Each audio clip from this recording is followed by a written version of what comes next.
இது பேசா ஓவியம், இதில் சோகம் ஆயிரம்.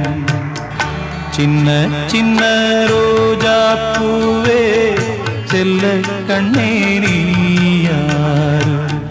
தப்பி வந்த சிப்பி முத்தே உன்னை பெற்ற தாயார்.